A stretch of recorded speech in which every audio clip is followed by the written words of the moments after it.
Hi అండి, ఇది coconut oil.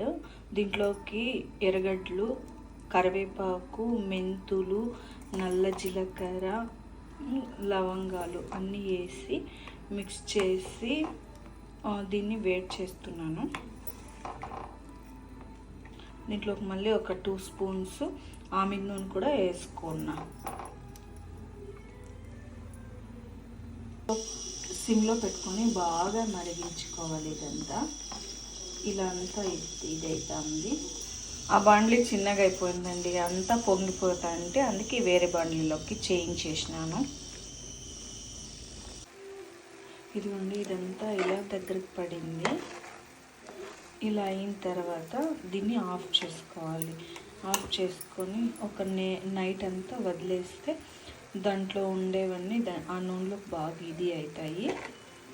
దాన్ని మనము ఒక సీసాలోకి స్టోర్ చేసుకొని మనకి ఎప్పుడు కావాలంటే అప్పుడు తలకు పెట్టుకోవచ్చు. ఇలా ఉంది అది. నేను ఫస్ట్ టైం ట్రై చేస్తానండి, ఎలా ఉంటుందో రిజల్ట్ నేను చూస్తాను. ఒక 1 మంత్ ట్రై చేస్తే నాకు కూడా తెలుస్తుంది ఎలా ఉంటుంది అనేది. ప్లీజ్ అండి, నా వీడియోస్ మీకు నచ్చితే లైక్ చేసుకోండి, షేర్ చేయండి, సబ్స్క్రైబ్ చేయండి. ఇలా ఉంది ఆయిల్, కలర్ ఇలా చేంజ్ అయ్యింది. Thanks for watching.